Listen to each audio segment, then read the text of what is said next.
হে মোৰ মনত ভেদ ভাৱ নাই অ আল্লাহ, মোৰ মনত ভেদ ভাৱ নাই অ আল্লাহ।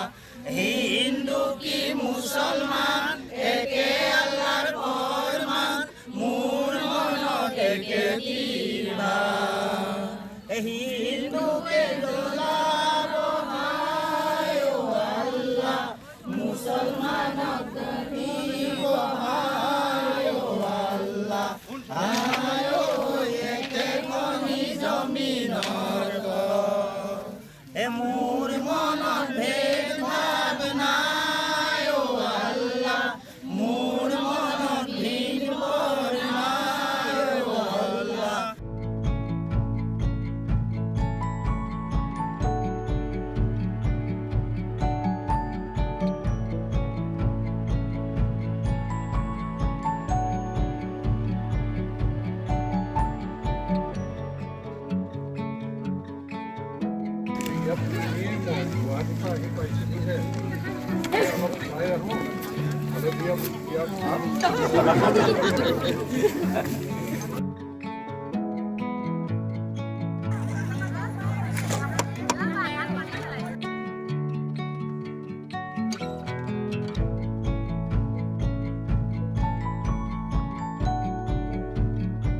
গুৰু শংকৰ, আমি জয় জয়তে আপোনালোকৰ সমূহ চেনেলৰ সমূহ কৰ্মকৰ্তালৈ আন্তৰিক কৃতজ্ঞতা জ্ঞাপন কৰিছোঁ, আমাক আজি অকণমান মনৰ ভাৱ প্ৰকাশ কৰিবলৈ সুবিধা দিয়াৰ বাবে।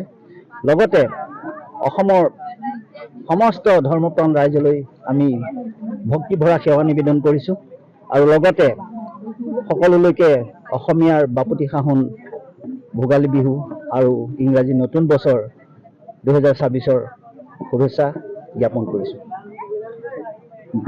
বিভিন্ন জাতি জনগোষ্ঠীৰ সমন্বয়থলী জামুগুৰিহাটৰ মাজমজিয়াতে আছে এখন মুছলিম গাঁও, এমুঠি মুছলমান লোকৰ বসতি অঞ্চল। আমি যুগ যুগান্তৰৰ পৰা ইয়াত বাস কৰি আহিছোঁ। আমি ধৰ্মত ইছলাম হ'লেও কেৱল আমাৰ উপাসনাহে ইছলাম, কিন্তু বাকী আমাৰ সংস্কৃতি বুলিবলৈ অন্য সংস্কৃতি একো নাই। আমি অসমীয়া সংস্কৃতিৰ মাজতে নিমজ্জিত হৈ আছোঁ, অসমীয়া ভাষা সংস্কৃতি, অসমীয়া সমাজ ব্যৱস্থাৰ মাজতে আমি সোমাই যুগ যুগ ধৰি ইয়াত বসবাস কৰি আহিছোঁ আৰু এই জামুগুৰি অঞ্চলৰ সকলো ৰাইজৰ আদৰৰ মাজেৰে আমি বসবাস কৰি আহিছোঁ।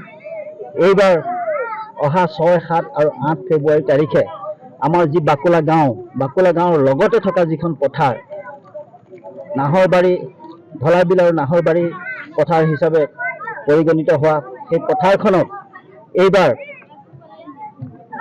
95 সংখ্যক মহাপুৰুষ শ্ৰীমন্ত শংকৰদেৱৰ সংঘৰ অধিৱেশন অনুষ্ঠিত হ'ব। আমাৰ বাবে পৰম সৌভাগ্যৰ বিষয়। আমাৰ পথাৰখন নামাকৰণ হ'ল জ্যোতি বিষ্ণু ক্ষেত্ৰ সমন্বয় ক্ষেত্ৰ হিচাপে, সেইটো আমাৰ বাবে অতিশয় গৌৰৱৰ বিষয়। লগতে মহাপুৰুষ শ্ৰীমন্ত শংকৰদেৱে যেনেকৈ গাৰুৰ গোবিন্দ, নগাঁৱৰ নৰোত্তম, মুছলমানৰ চানখাইক লগত লৈ, লগতে বিভিন্ন ধৰ্মাৱলম্বী বিভিন্ন জাতি জনগোষ্ঠীৰ লোকক লগত লৈ নাম ধৰ্ম সমাজ গঢ়িছিল আৰু ঐক্যবদ্ধভাৱে অসমখনক লগতে অসমীয়া জাতিক আগুৱাই নিয়াৰ চেষ্টা কৰিছিল। সেই আদৰ্শৰে এইবাৰ অভ্যৰ্থনা সমিতিয়ে ইয়াত থকা, এই অঞ্চলত থকা সকলো হিন্দু, মুছলমান, শিখ, খ্ৰীষ্টিয়ান, বৌদ্ধ সকলো জাতি জনগোষ্ঠীৰ সকলো ধৰ্মৰ লোকক লগত লৈ এই অধিৱেশন অনুষ্ঠিত কৰাৰ সিদ্ধান্ত গ্ৰহণ কৰিছে। আমাক এই অধিৱেশনত সম্পূৰ্ণভাৱে অংশগ্ৰহণ কৰিবলৈ যি সুবিধা প্ৰদান কৰিছে তাৰ বাবে আমি অতিশয় আনন্দিত হৈছোঁ, অতিশয় গৌৰৱান্বিত হৈছোঁ। আমাক তেখেতসকলে আমন্ত্ৰণ জনাইছিল, গুৱাপান লৈ, শৰাই শলিতা লৈ আমাৰ গাঁৱত আহি ৰাইজক আমন্ত্ৰণ জনাইছিল এই কাৰ্যত সহযোগ কৰিবৰ বাবে। আমি তেওঁলোকে কোৱা মতে আমি সহযোগ কৰিবলৈ অতিশয় আনন্দিত হৈছোঁ আৰু সহযোগ কৰি আহিছোঁ। ইয়াৰ পূৰ্বে কিছুদিন পূৰ্বে জামুগুৰি কন্যকা কৃষিতমত আমি খেৰ কটা কাৰ্যত অংশগ্ৰহণ কৰিছিলোঁ।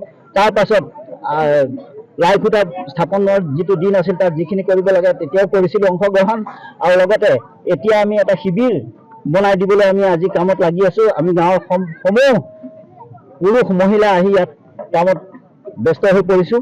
আমি অতিশয় আনন্দ লাভ কৰিছোঁ। ইয়াৰ পাছত আমাৰ গাঁৱৰ ৰাইজ অতিশয় দুখীয়া হ'লেও, হাজিৰা কৰি খোৱা সৰহ সংখ্যক লোক হাজিৰা কৰি খোৱা মানুহ হ'লেও আমি সাধ্যানুসাৰে এটি সাহায্য অৰ্থ সাহায্য আমি এই সংঘৰ অধিৱেশনলৈ আগবঢ়োৱাৰ আমি চেষ্টা চলাই আছোঁ আৰু আমি বাট চাই আছোঁ অহা 6, 7, 8 ফেব্ৰুৱাৰীত আমি কেনেকৈ দূৰ দূৰণিৰ অতিথিসকলক ইয়াত শুশ্ৰূষা কৰিব পাৰোঁ আৰু শান্তিপূৰ্ণভাৱে শৃংখলাবদ্ধভাৱে এই আমাৰ অঞ্চলৰ এই অধিৱেশনখন কেনেকৈ সমাপন হয় তাৰ চেষ্টাত আমি সদায় ব্যস্ত হৈ আছোঁ আৰু লগতে দূৰ দূৰণিৰ অতিথিসকল আহি আমাৰ গাঁৱত পদধূলা থৈ আমাৰ গাঁওখন পবিত্ৰ কৰিব সেই এটা আমাৰ বাবে অতি সৌভাগ্যৰ বিষয়। আজি ভোগালী বিহুৰ দিনটোত মই সকলোলৈকে ভোগালী বিহুৰ শুভেচ্ছা জ্ঞাপন কৰিছোঁ, ওলগ যাচিছোঁ।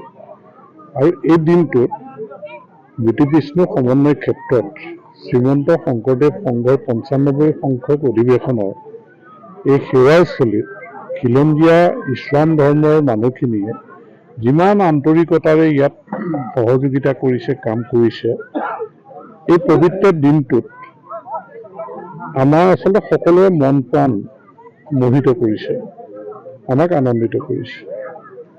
এইটোৱে লাগে আজি গুৰুজনাই ধৰ্ম প্ৰচাৰৰ জৰিয়তে গোটেই জাতিটোক একত্ৰিত কৰি ইয়াত বসবাস কৰা সকলো জাতি জনগোষ্ঠী সম্প্ৰদায়ৰ মানুহক একত্ৰিত কৰি বৰ অসমখন যি গঢ়ি থৈ গৈছে, পাহাৰ ভৈয়াম জনজাতি উপজাতি যে সকলোকে লৈ পেলাই, গতিকে ইয়াৰে এটা মেছেজ আজি জ্যোতি বিষ্ণু সমন্বয় ক্ষেত্ৰৰ পৰা গৈছে।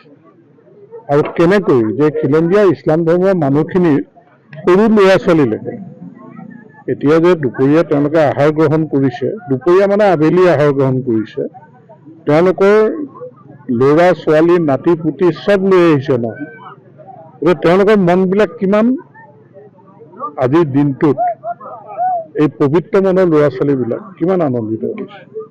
এইটোৱে লাগে আমাৰ সমাজখনত আমি সকলো মিলি জুলি থাকিব লাগিব আৰু গুৰুজনাৰ আদৰ্শৰে আধ্যাত্মিক চিন্তাৰ মাজেৰে আমাৰ সমাজখন আগুৱাই লৈ যাব লাগিব, জাতিটোক শক্তিশালী কৰিব লাগিব। মৰম চেনেহ সমন্বয় সম্প্ৰীতি আস্থা বিশ্বাস, আস্থাৰ অসম বিশ্বাসৰ অসম। গতিকে ইয়ে গুৰুজনাৰ প্ৰতি আমাৰ শ্ৰদ্ধা ভক্তি এই কথাবিলাক, কাৰণ গুৰুজনাৰ নামত আমি সকলোৱে ৰাখিব পাৰোঁ। গুৰুজনাই আমাক যি অৱদান দি থৈ গৈছে আমি বৰ অসমৰ ভেটি শক্তিশালী কৰিব পাৰোঁ। গতিকে সেইকাৰণে আমি সকলোৱে একেলগে আগবঢ়াৰ এই গুৰুজনাৰ নামত যি অনুষ্ঠান প্ৰতিষ্ঠান হৈ আছে ইয়াৰ জৰিয়তে আচলতে জাতি শক্তিশালী হয়। গতিকে শ্ৰীমন্ত শংকৰদেৱ সংঘক মই বিশেষভাৱে ধন্যবাদ জ্ঞাপন কৰিছোঁ।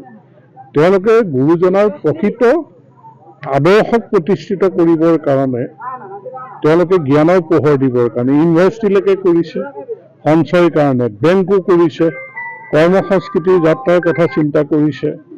গোটেই কথাবিলাক সামৰি গুৰুজনাক আদৰ্শক প্ৰতিষ্ঠিত কৰি জাতিটোক শক্তিশালী কৰিবৰ কাৰণে যিখিনি পদক্ষেপ গ্ৰহণ কৰিছে মই ইয়াত জড়িত হৈ অতিকৈ আনন্দিত। আৰু আজি এই জ্যোতি বিষ্ণু সমন্বয় ক্ষেত্ৰত উপস্থিত হৈ এই পৰিৱেশ দেখি সঁচাকৈ আনন্দিত। মই তেখেতসকললৈ ধন্যবাদ জ্ঞাপন কৰিছোঁ আৰু সকলোকে মই পুনৰবাৰ ভোগালী বিহুৰ শুভেচ্ছা জ্ঞাপন কৰিছোঁ। পোনপ্ৰথমতে মই ইংৰাজী নৱবৰ্ষৰ লগতে ভোগালী বিহুৰ ওলগ জনাইছোঁ। আমি আজি সঁচাকৈ নথৈ আনন্দিত বাকুলাবাসী ৰাইজৰ লগতে ইয়াত আজি যি নৰা কটাৰ লগতে সেইসমূহ কাম কৰা হৈছে, ইয়াত গাঁৱৰ সকলো পুৰুষ মহিলাৰ লগতে আমি সকলো ওলাই আহিছোঁ।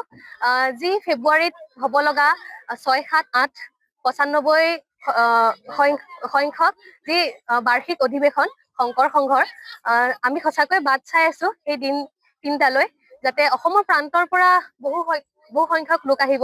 আমি যাতে তেওঁলোকক ভালদৰে শুশ্ৰূষা কৰিব পাৰোঁ, যাতে তেওঁলোকক আমি আদৰ কৰিব পাৰোঁ, সেইকাৰণে আমি ৰৈ আছোঁ।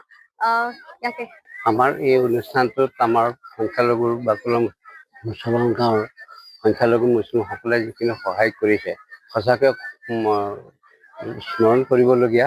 আৰু আমি খুব সন্তুষ্ট হৈছোঁ যে আমাক এইটো শংকৰ সংঘৰ মিটিঙে আমাক এইটো সুবিধা দিয়াৰ কাৰণত আমি নথৈ আনন্দিত। আৰু আমি যিমান পাৰোঁ সিমান সহায় কৰিবলৈ যত্ন কৰিম। ইয়াৰ পৰৱৰ্তী যিখিনি কামত আহে সেইখিনি কামতো আমি সহায় কৰিবলৈ নিশ্চিত হৈ আছোঁ, একো ভাবিবলগীয়া নাই। আজি সকলো মহিলাসকলে আহিছে, পুৰুষসকলে আহিছে। মহিলাসকলে কাঁচি লৈ নৰা কাটিছে, আমাৰ পুৰুষসকলে গোটেই ঘৰৰ হেৰি শিবিৰৰ কামখিনি কৰি আছে। আশা ৰাখিছোঁ যাতে আৰু যিখন বাকী থাকে আকৌ আমি কমপ্লিট কৰি দিম বুলি মনতে এটা আশা ৰাখিছোঁ। আপোনালোকে শাৰীৰিক শ্ৰমদানৰ উপৰিও আৰ্থিকভাৱেও আপোনালোকে সংঘ অধিৱেশনত অনুদান আগবঢ়াইছে। হয় হয়, এইটো আমি তেখেতসকলক কৈছিলোঁ আমিও শ্ৰমদান এটা কৰিব লাগিবই, কাৰণ আমি গোটেই ইয়াতে সকলোৰে লগত আমি মিলিজুলি একগোট হৈ আছোঁ। আমি যদিও আমি মুছলিম সম্প্ৰদায়ৰ মানুহ, তথাপিও আমি সকলোৰে লগত মিলিজুলি আমি ধুনীয়া মতে কামখিনি চলি আছোঁ। আমাৰ কোনো অসুবিধা পোৱা নাই, আমি আমাৰ পৰা তেখেতসকলে কোনো অসুবিধা পোৱা নাই, সহায় সহযোগ পূৰা চলি আছে আমাৰ। এতিয়া আপোনালোকৰ চোতালতে এই অনুষ্ঠান। হয়, অসমৰ বিভিন্ন প্ৰান্তৰ ভক্তপ্ৰাণ ৰাইজ ইয়ালৈ আগমন ঘটিব। হয় হয়, কেনেকুৱা অনুভৱ আপোনাৰ? খুব ভাল লাগিছে। এই শব্দটো ক'বলৈ যাওঁতে মই অকণমান বেলেগ কথা এটা ক'ব বিচাৰিছোঁ। বাহিৰৰ পৰা আহিছিল, ঢেকীয়াজুলিৰ পৰা আহি আমাৰ তাত এমাহমানৰ আগতে আমাক কৈছিল যে বোপাই আমি তাতে তোমালোকৰ ঘৰতে থাকিম, গতিকে এটা মোক সুবিধা দিব লাগিব, মই তাত অসুবিধা পাম, বুঢ়া মানুহ। মই তেখেতক কৈছিলোঁ আপুনি নিশ্চিন্ত, আপুনি আমাৰ ঘৰতে থাকিব পাৰিব, কোনো অসুবিধা নাই। সেয়েহে আমি অনুভৱ কৰিছোঁ, সঁচাকৈয়ে ভাল লাগিছে। আজি গোটেই আমাৰ গাঁওখনৰ যিখিনি পৰিস্থিতিত সেইখিনি আজি গোটেই অল অসমৰ মানুহ আহি আমাৰ ইয়াত পদাৰ্পণ কৰিব, তাৰ কাৰণে আমি সৌভাগ্য বুলি আমি মনতে ভাবি আছোঁ। আজি আমাৰ বাকুলা গাঁৱৰ যি আমি কৰ্মকাৰ্যত আজি উপস্থিত হৈছোঁ, সমূহ বাকুলাবাসী ৰাইজ, মহিলা পুৰুষ ডেকাসকল, সকলো ৰাইজ আজি আমি পথাৰত উপস্থিত হৈ আজি শংকৰ সংঘৰ 95 সংখ্যক অধিৱেশনলৈ আজি সাজু হৈছোঁ। প্ৰায় অধিৱেশনলৈ যিখিনি কাম বাকী আছে, প্ৰায় 80% কাম আমাৰ সম্পূৰ্ণ হৈছে। আজি আমি শিবিৰ নিৰ্মাণ কৰিবলৈ আমি বাকুলা গাঁৱৰ সমূহ ৰাইজ ওলাই আহিছোঁ।